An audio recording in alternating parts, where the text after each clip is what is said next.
बोलिए सद्गुरुदेव की जय। संत समाज की, भक्त समाज की जय। शाही बंदी साहब। आइए हम एक भजन से अपनी बात शुरुआत करते हैं, फिर सद्गुरु कबीर साहब की साखी पर चर्चा करेंगे। श्री प्रभाकर साहब राजस्थान के संत हैं, कोटा में रहते हैं। कोटा में एक आश्रम है, बहुत ही अच्छे संत हैं, महान संत हैं। तो आपकी भजन है।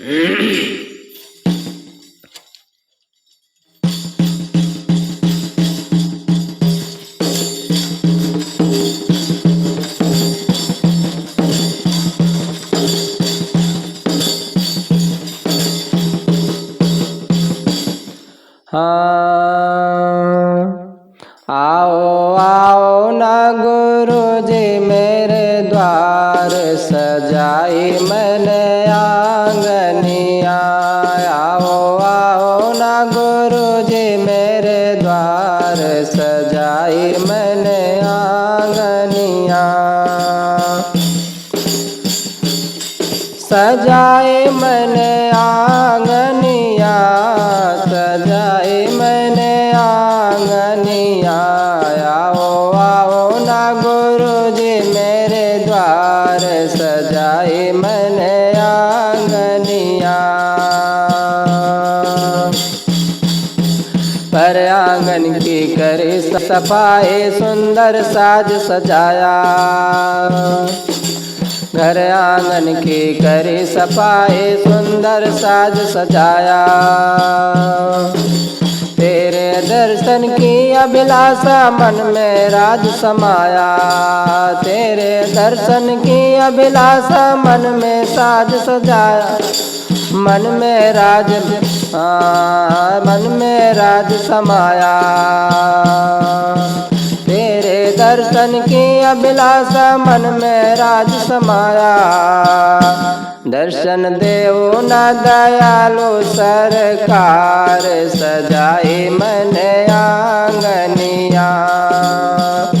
दर्शन देवो ना दयालु सरकार, सजाए मैंने आंगनिया। सजाए मैंने आंगनिया। आओ आओ ना गुरु जी, आओ आओ ना गुरु जी मेरे द्वार, सजाए मैंने आंगनिया। कब से आस लगी थी मन में आकर आज पुराई। कब से आस लगी थी मन में आकर आज पुराई। धन्य भाग हम सबके जागे दिल से गए बुराई। धन्य भाग हम सबके जागे दिल से गए बुराई। खोलो खोलो ना, खोलो खोलो ना, खोलो खोलो ना ज्ञान भंडार, सजाए मैंने आंगनिया। खोलो खोलो ना, खोलो खोलो ना ज्ञान भंडार, सजाए मैंने आंगनिया। आओ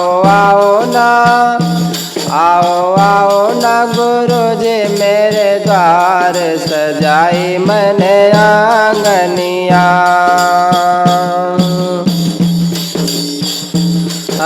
जन्म जन्म की भूल मिटाई, ज्ञान दियो अनमोल। जन्म जन्म की भूल मिटाई, ज्ञान दियो अनमोल। सत्य स्वरूप लखायो और मैं दियो खजाना को।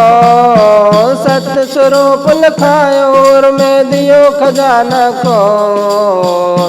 तुमने तारा है सकल संसार, सजाए मैंने आंगनिया। सजाए मैंने आंगनिया। आंगनिया सजाई मैंने आंगनिया। आओ आओ न गुरु जी मेरे द्वार सजाई मैंने आंगनिया।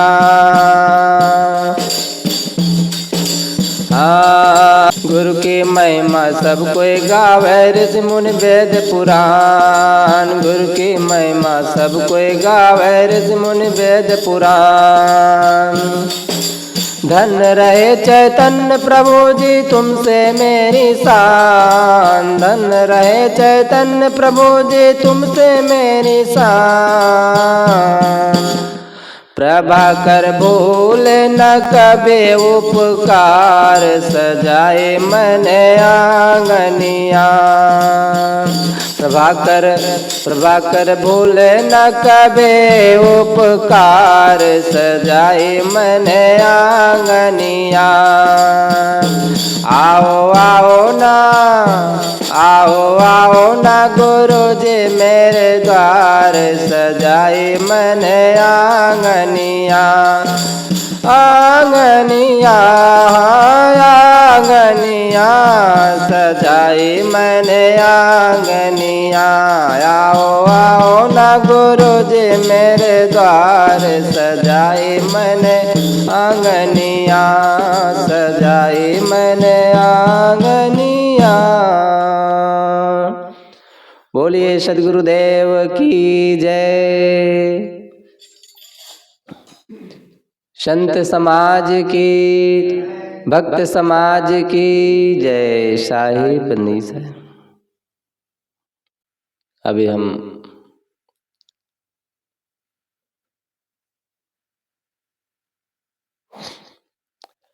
हम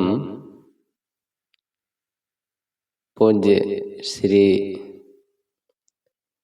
प्रभाकर साहब जी रचित बहुत ही मार्मिक भजन सुने।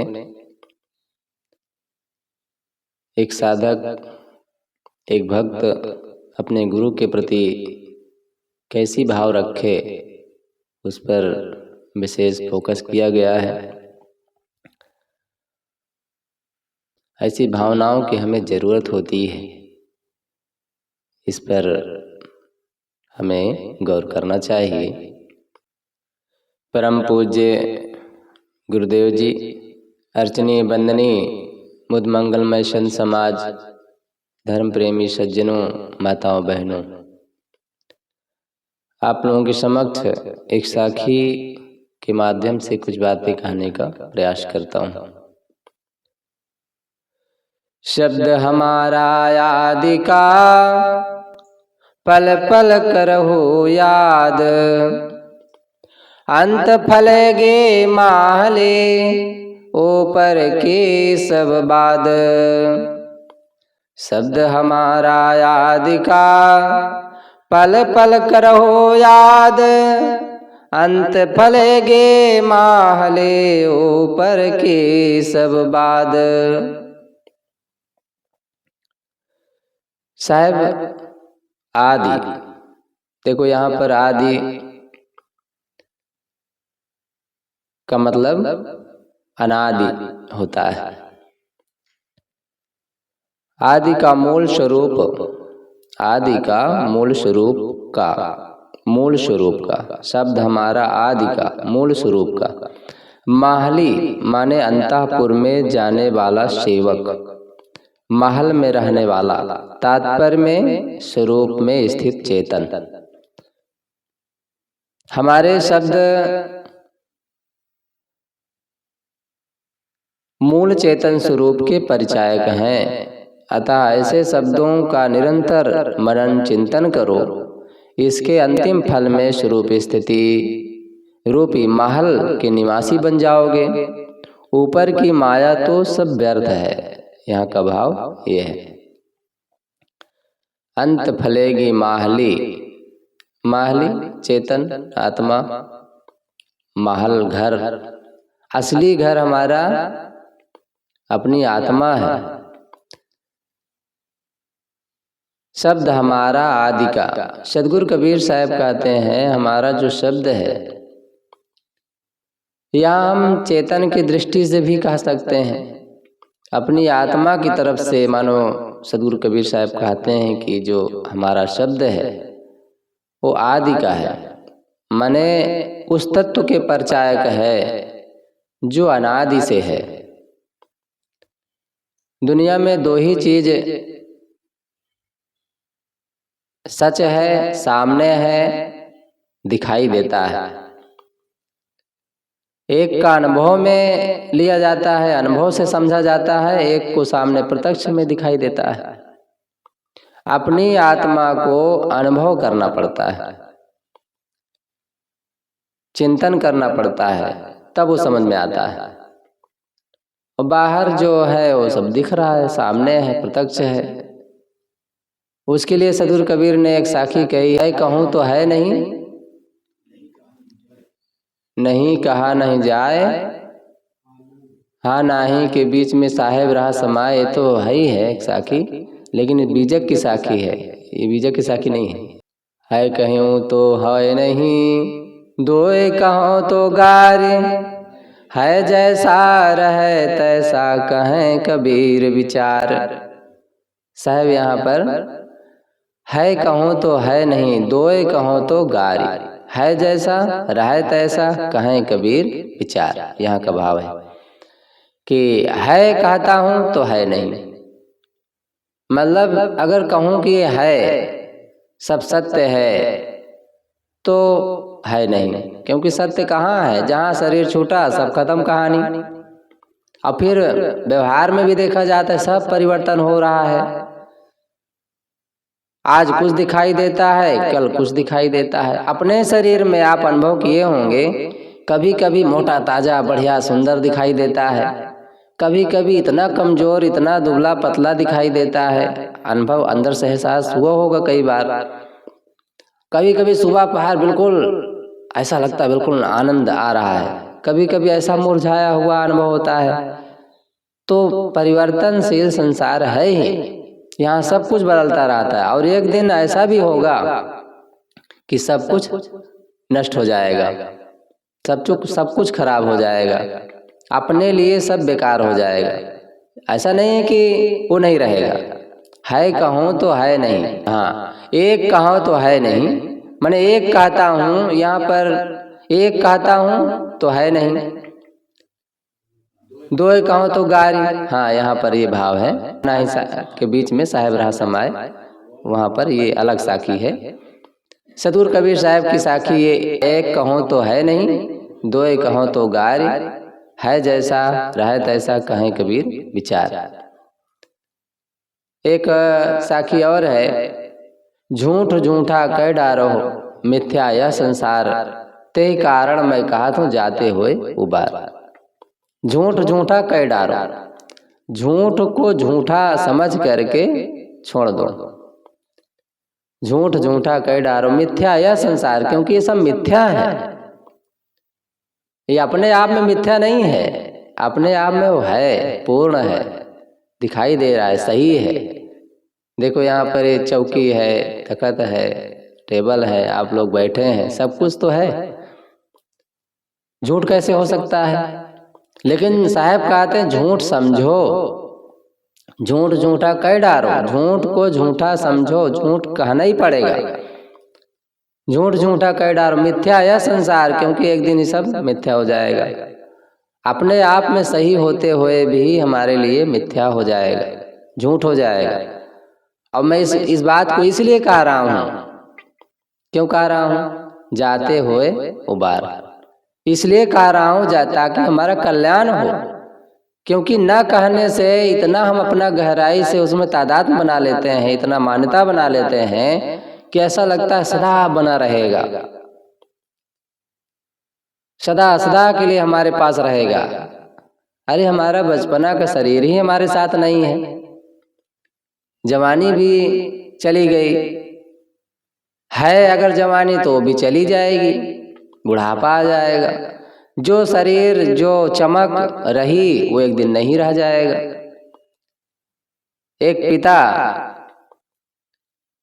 एक बेटी थी, अपने पिता से बोली कि पिताजी दुनिया में सब मुझे विश्व सुंदरी कहते हैं, एक आप ही हैं जो मुझे ऐसा नहीं कहते हैं। तब पिता बोले, बेटी तू 60 वर्ष के बाद ऐसे ही चमकना तो मैं विश्व सुंदरी कहूँगा। 60 वर्ष के बाद कौन चमकेगा? सारी चमक गायब हो जाएगी। विश्व सुंदरी बनो, लेकिन अंदर से, आत्मा से बनो। ऐसा हमें जीवन जीना चाहिए कि ये शरीर उसमें आड़े आए ही ना। कितने ऐसे महापुरुष हैं हमारे निर्धुन साहब, देखो ऐसा जीवन जिए कि आज पूजे जाते हैं, जबकि महाकाले थे। सब कल्लू साहब कहते थे उनको, केवल काले की वजह से कल्लू साहब कहते थे, बाकी उनका तो सदगुरु श्री निर्धुन साहब नाम था। काले की वजह से उन्हें कल्लू साहब कहते थे, लेकिन आज इस पर जहाँ भी जाओ सब उनका नाम लेते हैं। साहब जी ना आए होते तो हम लोग कहाँ होते, कैसा जीवन होता। काले तो थे, लेकिन उनके सुंदरपन में एक कालापन आड़े नहीं आया, शरीर आड़े नहीं आया, पढ़ाई नहीं आई। देखिए विचार करें कि उनके क्षेत्र में, उनके जो सुंदरता में पढ़ाई भी आड़े नहीं आया।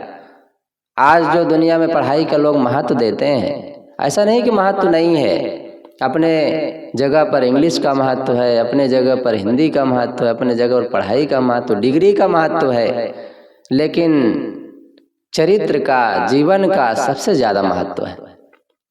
अगर वो चीज़ हमारे पास है तो उस सुंदरता को कोई रोक नहीं पाएगा। आप महान सुंदर हैं, आपके अंदर वो पूजने लायक हैं आप। काली आकर देखो, विचार करो, दुनिया में जिस ढंग से प्रचार है, काली के गुण तो जैसा रहा पता नहीं, लेकिन दुनिया पूजत ही, कहे पूजत ही। जीव निकारे कोनो मने अच्छी भी नहीं है, कुद्रूप है, महान कुद्रूप है, लेकिन फिर भी लोग कहाँ से कहाँ तक जाते हैं उनके दर्शन कर रहे। तो खैर जो भी है, उनका क्या इतिहास है वो तो वही जाने, लेकिन दुनिया में जिस ढंग से मान्यता है, अगर उनके गुणों पर विचार किया जाए तभी शायद पूजी जाती होंगी। खैर वहाँ का विषय हमारा नहीं है। बात यहाँ पर ये है कि एक कहो तो है नहीं, दो कहो तो गारी है, जैसा रहे तैसा कहें कबीर विचार। जैसा जो है उसको वैसा मान लो, यही संत गुरुजनों का विचार है, क्योंकि इसमें मोह नहीं होता है, ममता नहीं होती है, बंधन नहीं होता है। जीव जैसा है बस वैसे ही रह जाता है, उसमें अलग से आवरण नहीं आता है, पर्दा नहीं पड़ता है। जीव मुक्त स्वरूप है, अपने आप में मुक्त स्वरूप है, लेकिन पर्दा के कारण, जैसे दर्पण अपने आप में साफ स्वच्छ है, लेकिन ऊपर से धूल लग जाने से चेहरा नहीं दिखाई देता है। उसको धुल दो, साफ कर दो तो दिखने लग जाता है। ऐसे ही हमारा स्वरूप है, उसमें पर्दा पड़ गया है, वासनाओं का, विकारों का, मोह का, ममताओं का। तो उसी को साहब याद दिलाते हैं कि शब्द हमारा आदि का। मेरे जो शब्द हैं, आत्मा के जो शब्द हैं, वो मूल के परिचायक हैं, मूल के परिचायक हैं। मूल क्या चीज है? दुनिया में दो ही चीज मूल है, एक सामने दिखाई दे रहा है और एक आप हैं, स्वयं है। मूल है, मूल गहे ते काम है, तय मत भरम भुलाओ। साहब कहते हैं कि तुम भरम में मत पड़ो, मूल को पकड़ लो, बस नींव को मजबूत बना लो, उसके बाद जितना बड़ा मकान बनाना है बना लो। मूल अगर कमजोर है तो फिर मकान बन नहीं सकता, और बन भी जाएगा तो समय से गिराना पड़ेगा, गिर भी जाएगा। ऐसे ही अगर हमारे आत्मा की पकड़ है, आत्मा की पहचान है, आत्मा का बोध है, उसके अलावा भ्रम, पाखंड, देवी देवता, भगवान भवानी की मान्यता बिल्कुल नहीं है मन में, या बाहर मोह ममता नहीं है, जो जिसको भी देख लिए सही मान लिए, अब इतना सही मान लिए कि कस के पकड़ लिए, ऐसा लगा कि वो छूटेगा ही नहीं। यही मोह है, यही बेमोह है। अपने अलावा कहीं अलग मोह करना ये बेमोह कहलाता है। बिना वजह मोह कर लिए, मोह करना ही है तो अपनी आत्मा में करो, क्योंकि वो कभी आपसे अलग नहीं होगी। मोह चिंतन करना है तो अपनी आत्मा का करो, क्योंकि वो आपसे कभी हटने वाला नहीं, आपके हर क्षण साथ में रहने वाला। सोते जागते चलते फिरते, ड्यूटी, घर द्वार, कहीं भी आप रहें, जंगल में रहें, टट्टी घर में रहें, कहीं भी रहें, हर क्षण आपके साथ रहने वाला है।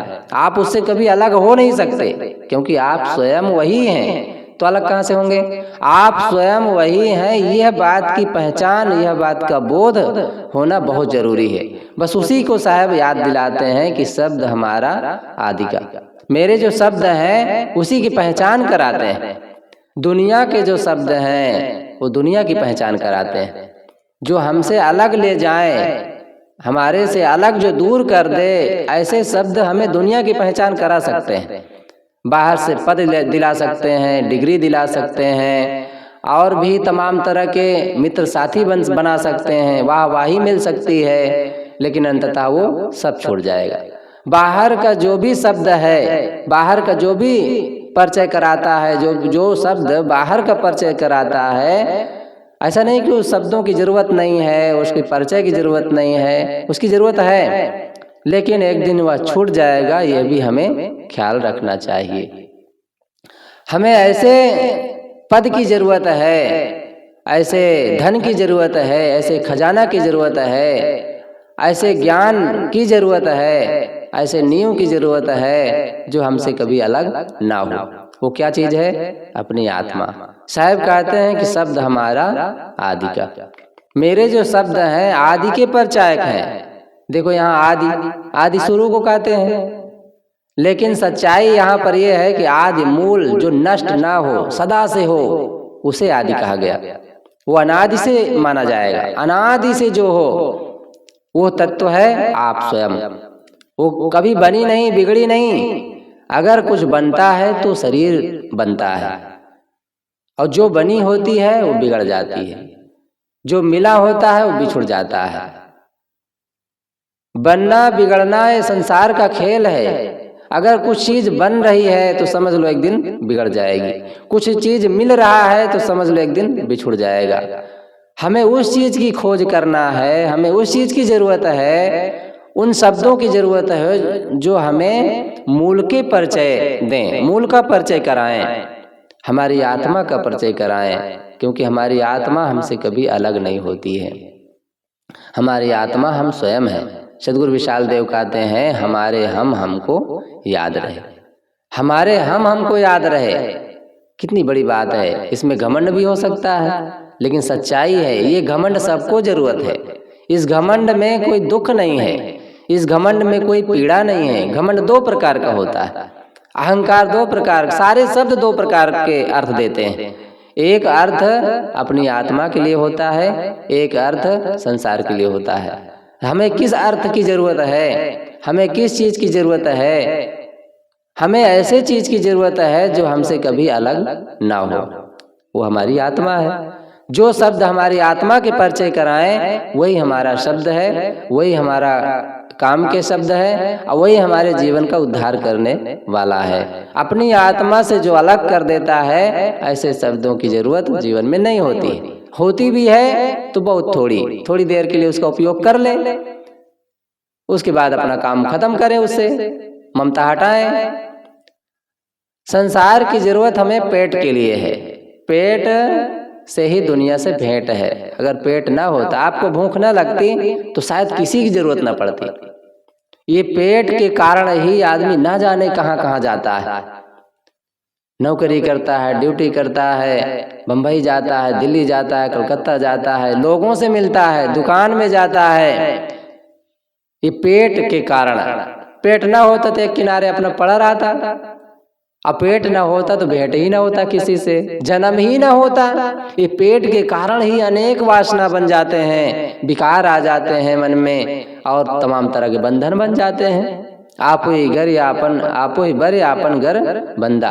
अपने से ही बर के रस्सी अपने ही गले में बांधते गए, और इतनी रस्सियां हो गई कि कटाई नहीं कट रही। तो साहब कहते हैं कि सारे शब्दों को छोड़ करके जो आत्मा का परिचय कराए, उन शब्दों की खोज करें।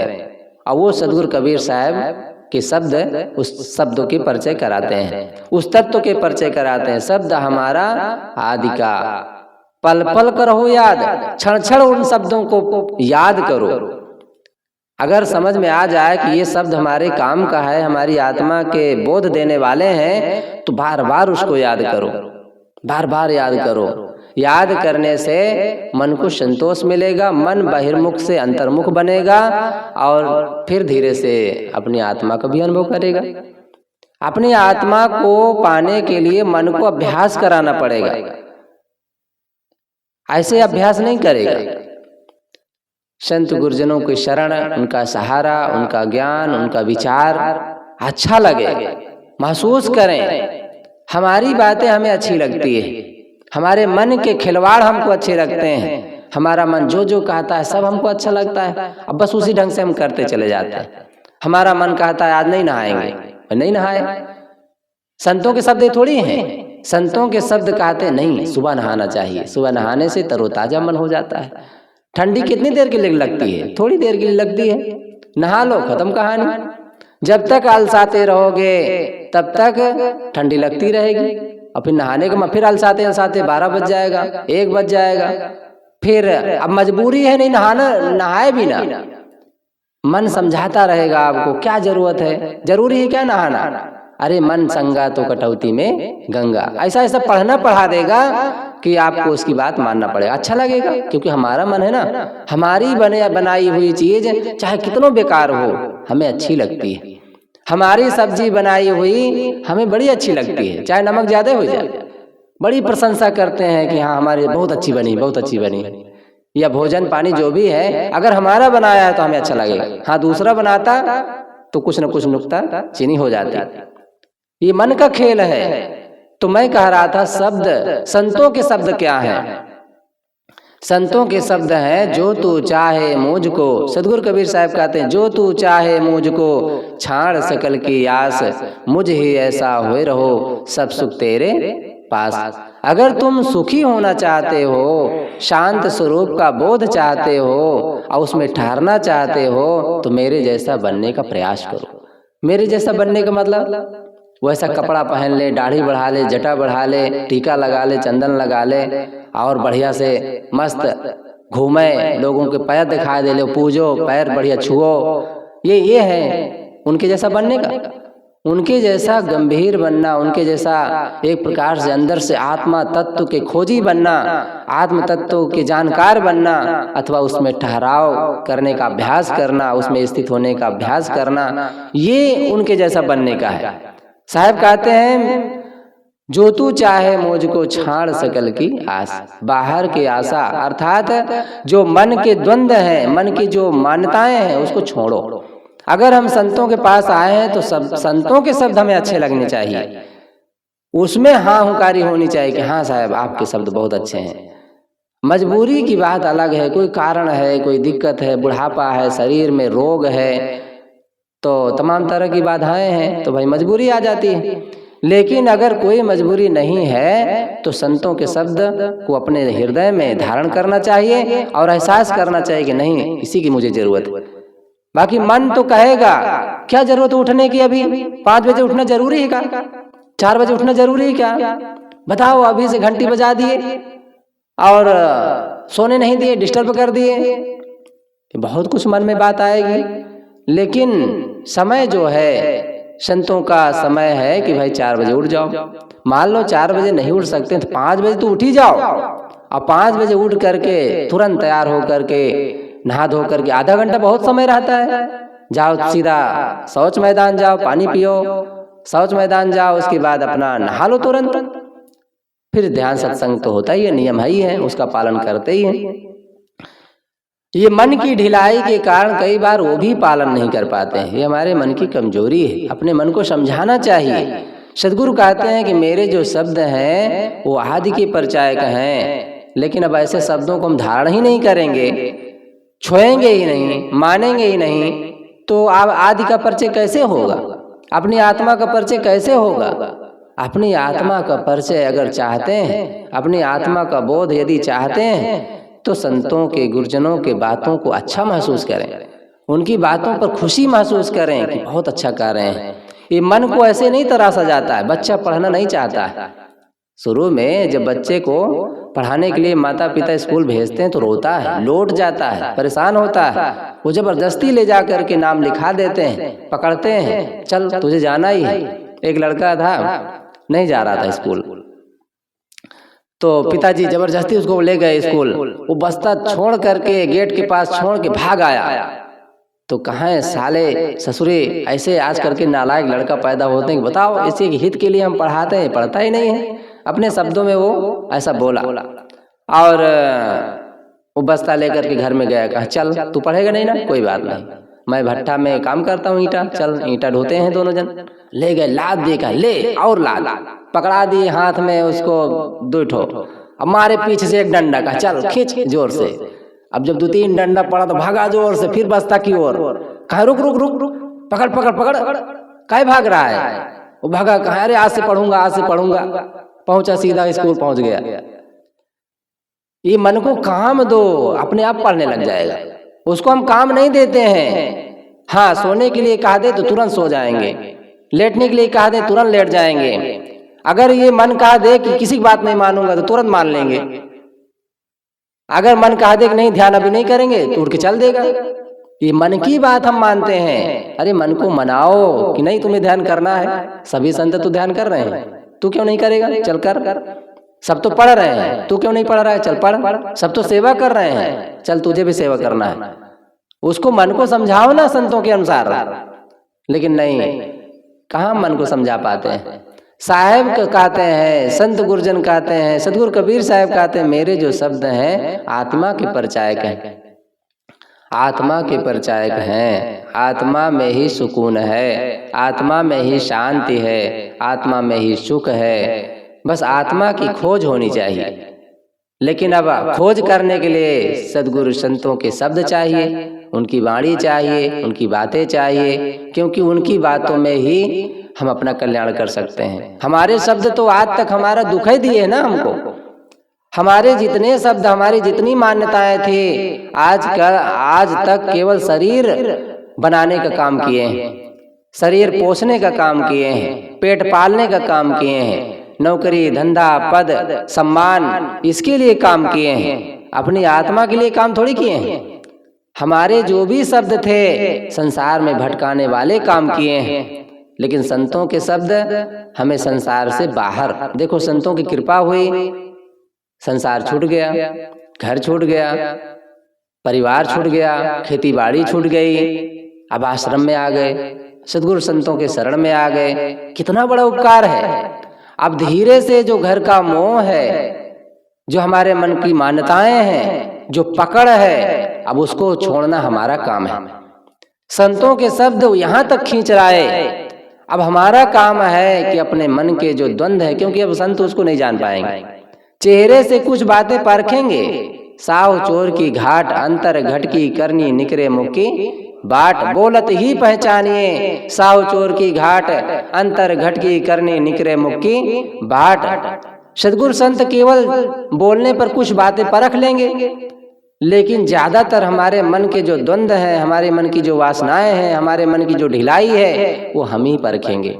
हमारा मन दुनिया में उलझा रहा है, दुनिया की बातें कर रहा है कि अपनी आत्मा की बातें कर रहा है, कल्याण की बातें कर रहा है कि संसार में भटकाने वाली बातें कर रहा है। ये हमें परखना है। संत नहीं जानेंगे, संत गुरुजन क्या करेंगे? अरे भाई, सोने वाले को तो उठाया जा सकता है, लेकिन जो जानबूझ करके आंख मूंदे बैठा है, लेटा है, उसको कैसे उठाएंगे? उसको नहीं उठाया जा सकता है। खुद लेटा है, आंख मूंदे लेटा है, पड़ा है, वो कैसे उठेगा? खुद अपने से जब तक उठेगा नहीं, तब तक उठ नहीं पाएगा। साहब कहते हैं, शब्द हमारा आदि का, हमारे जो शब्द हैं आदि के परिचायक हैं, सुख के परिचायक हैं, शांति के परिचायक हैं, कल्याण के परिचायक हैं, मानवता के परिचायक हैं, मनुष्यता के परिचायक हैं। दुनिया के शब्द हमें हिंदू से जोड़ते हैं, दुनिया के शब्द हमें मुसलमान से जोड़ते हैं, दुनिया के शब्द हमें प्रपंचों से जोड़ते हैं और जन्म मरण से जोड़ते हैं। लेकिन सद्गुरु के शब्द कल्याण से जोड़ते हैं, शांति से जोड़ते हैं, मुक्ति से जोड़ते हैं। तो हमें किन शब्दों की जरूरत है? हमें ऐसे शब्दों की जरूरत है जो हमें मुक्ति से जोड़े, स्वतंत्रता से जोड़े, शांति से जोड़े। शब्द हमारा आदि का पल पल कर हो याद। और ऐसे शब्दों को बार बार मनन करें, चिंतन करें, सोचें, विचार करें, क्योंकि हमारी सोच हमारे जीवन, हमारी जिंदगी की कीमत आंकते हैं। हमारी सोच हमारी जिंदगी की कीमत क्या है, हमारी सोच के अनुसार ही उसकी कीमत होती है। अगर हमारी सोच में गड़बड़ी है तो हमारे जीवन की कीमत 2 पैसे की। अगर हमारी सोच में अंतर्मुखता है, शांति की खोज है, शांति है, तो हमारी कीमत लाखों में क्या, उसकी कीमत ही नहीं आकी जा सकती। साहब कहते हैं कि शब्द हमारा आदि का पल पल करो याद, अंत फलेगी माहली ऊपर की सब बात। जब खेत में बीज बोया जाता है तो शुरू में थोड़ी पता चल जाता है कि भाई कितना धान पैदा होगा, कितना गेहूं पैदा होगा, कितना बाजरा पैदा होगा, शुरू में नहीं पता चलता है। बस अपना काम हमें करना पड़ता है, निराई गुड़ाई सिंचाई जो भी करना है करते रहो, समय आएगा खुद ही पता चल जाएगा कि कितना पैदा होगा। इसी प्रकार लगा रो बनिया ढुका रो चोर। बनिया लगा रहता है तो एक दिन धनी बन जाता है, और चोर ढुका रहता है तो कहीं न कहीं उसका दांव लग जाता है। ऐसे ही साधना मार्ग में हम लगे रहेंगे, संतों के शब्द विचार करते रहेंगे, चिंतन करते रहेंगे, सोचते रहेंगे, उनके नियम कानून में चलते रहेंगे, तो एक दिन क्या होगा, अंत फलेगी माहली। अंत में अपने महल का अनुभव होगा। हमारा महल क्या है, हमारा घर क्या है? हमारी आत्मा ही हमारा घर है, हमारा महल है, हमारा देश है, और हमारा सब कुछ है। दुनिया में दुनिया की चीजें कुछ हो सकती है, सब कुछ नहीं हो सकती है। धन से बिस्तर खरीदे जा सकते हैं, नींद नहीं। धन से भोजन खरीदा जा सकता है, भूख नहीं। घर से मकान बनाया जा सकता है, सुकून नहीं, सुख नहीं। सुख तो हमारे अंदर से आता है। यहाँ पर देखो इतना विशाल सब कुछ बढ़िया बन गया है, अब यहाँ कोई न रहे तो इसकी क्या शान है? सब कुछ तो बढ़िया बना है, देखने में सुंदर से बढ़िया सुंदर दिखाई दे रहा है, बढ़िया गेट लगा हुआ है, बढ़िया सब कुछ है, लेकिन यहाँ कोई न रहे तो इसकी क्या शोभा है? इसमें रह करके शांति का अनुभव करें, सुकून का अनुभव करें, तो वो कहाँ से आएगा? ये मकान से नहीं। मकान निमित्त है, मात्र एक सहारा है, थोड़ी देर के लिए है, लेकिन खास तो आप हैं।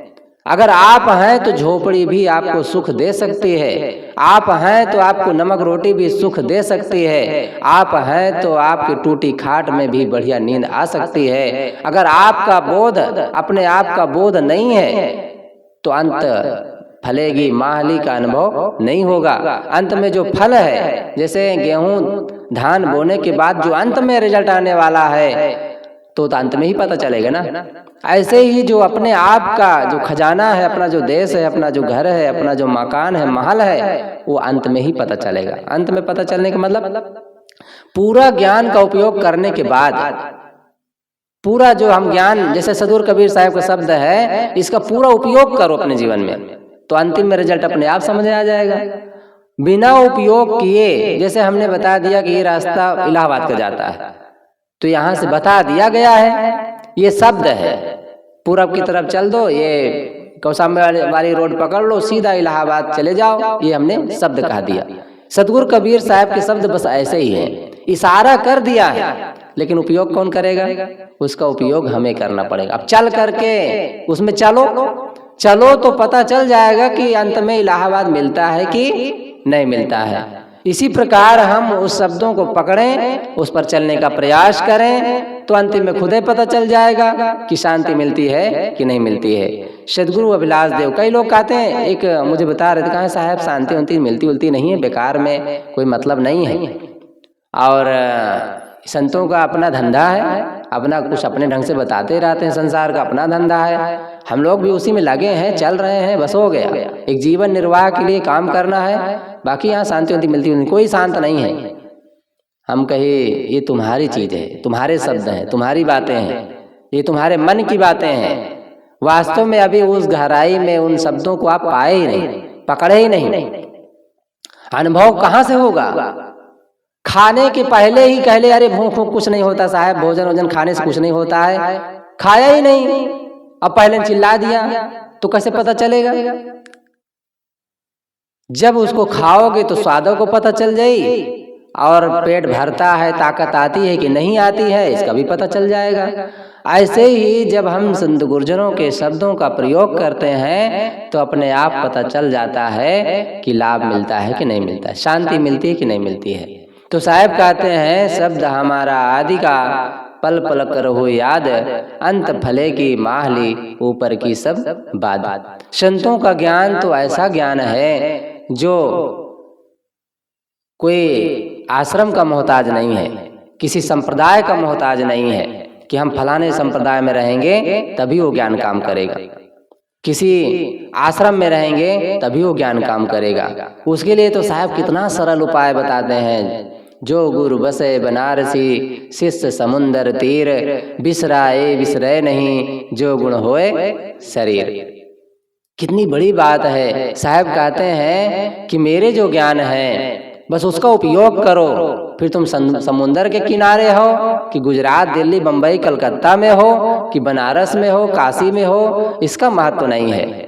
जहां भी रहो मेरा ज्ञान काम करेगा। हिंदू संप्रदाय में हो कि राम वाले संप्रदाय में हो, वैष्णव हो कि कबीरपंथी हो, काला पहनते हो कि नीला पहनते हो, सफेद पहनते हो कि लाल पहनते हो, इसमें भी मेरा ज्ञान आड़े नहीं आता है। पैंट शर्ट पहनते हो कि साड़ी ब्लाउज पहनते हो, इसमें भी मेरा ज्ञान आड़े नहीं आता है। आप जिस भेष में हो सब जगह मेरा ज्ञान काम करता है, बशर्ते उसका उपयोग करें। उपयोग करेंगे तभी काम करेगा। जैसे भोजन पानी की जरूरत है, काला कपड़ा पहन करके खाया जाता है कि लाल कपड़ा पहन करके खाया जाता है? अरे भाई आप जिस भेष में हो इसका महत्व नहीं है। आप खाओ, अपने आप पेट भरेगा, अपने आप भूख मिटेगी, अपने आप ताकत आएगी, अपने आप आपको एहसास हो जाएगा कि हाँ इसको खाने से क्या लाभ होता है। ऐसे ही आप किस भेष में हैं इसका महत्व नहीं है, आप बशर्ते संतों का ज्ञान उपयोग करें। संतों का ज्ञान अगर हम उपयोग करते हैं तो निश्चित है शांति संतोष का अनुभव होता है। सद्गुरु कहते हैं शब्द हमारा आदि का, शब्द हमारा आदि का, पल पल करहु याद, अंत फलेगी माहली, ऊपर की सब बात। अंतिम में उसका खुद रिजल्ट पा जाओगे। कोई बताएगा नहीं कि अब तुम शांत स्वरूप हो, कोई बताएगा नहीं, अब बताने से पता भी नहीं चलेगा। जैसे किसी ने कहा कि भाई कौशाम्बी में कुछ नहीं है, कोई मतलब नहीं है, वहाँ जाने से पैसा खर्चा होता है और कोई फायदा नहीं। ऐसा बता देने से आप मान लेंगे? कभी नहीं मानेंगे। मन में होगा नहीं, आखिर वहाँ बुद्ध आए थे, महात्मा बुद्ध की धरती है, और ऐसे जगह में जब तक देखेंगे नहीं कैसे मत पता चलेगा। जब वहाँ जाएंगे खुद अनुभव करेंगे तब पता चलेगा यार सच में यार बेकार में पैसा लगा, कोई मतलब नहीं। यहाँ तो केवल खेत बाड़ी है, यहाँ न कुछ टीला है न कुछ, केवल पुरानी कुछ जगहें हैं, पत्थर है पड़ा हुआ है, बस खुद ही अनुभव हो जाएगा।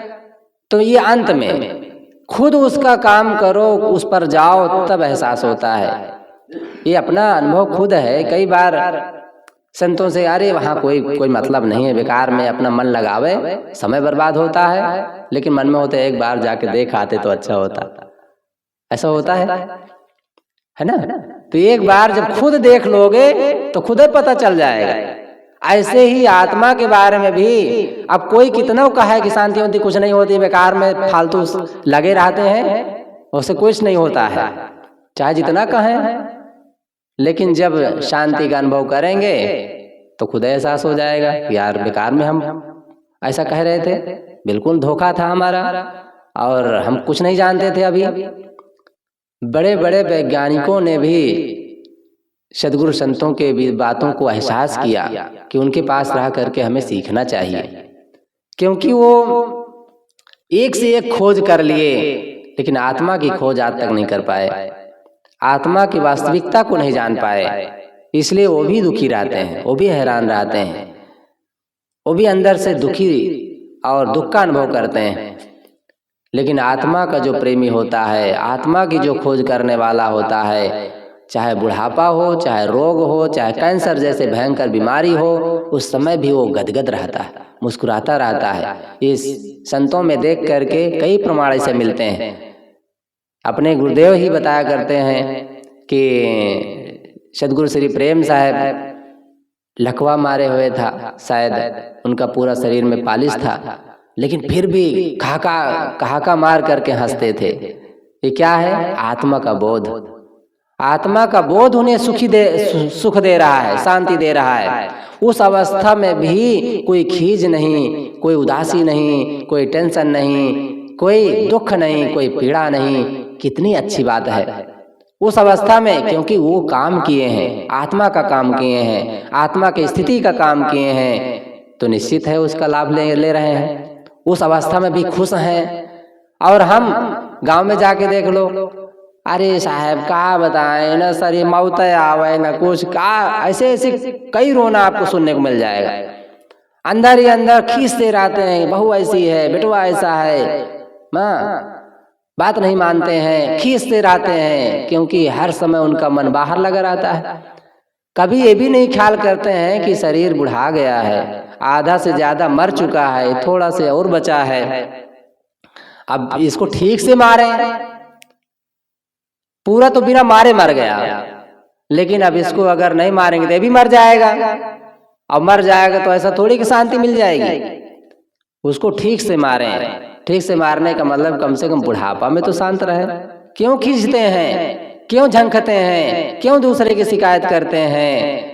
बस शांत रहें, खुश रहें, जितना बन सके आशीर्वाद दें बच्चों को, बहुओं को। सब हमारे बच्चे बहुत अच्छे हैं, खराब भी हो तब भी अच्छे का है, क्योंकि 2 वक्त की रोटी मिल जाएगी। और भजन करिए बढ़िया बैठ करके, आपको कोई काम भी तो नहीं बता रहे हैं। शांति से बस अपना खाट में लेटे लेटे बस गुरु को याद करिए, अपने ज्ञान को याद करिए, अपनी आत्मा को याद करें, और जो मिल जाए रूखा सूखा खा लें, बस मस्त रहें। खींचने की जरूरत नहीं है। और खींच हमारे मन में तब होती है जब ये मैं बनाया, बताओ हमारे घर, हमारे द्वार, ये सब तमाम तरह के मन में अहंकार भरा हुआ है, इसलिए खींचते रहते हैं। सारे अहंकार को हमें मिटा देना चाहिए, और वो शरीर के साथ मिटता जाना चाहिए। और मन में मिट जाए तब तो फिर जिंदगी ही अमर हो गई।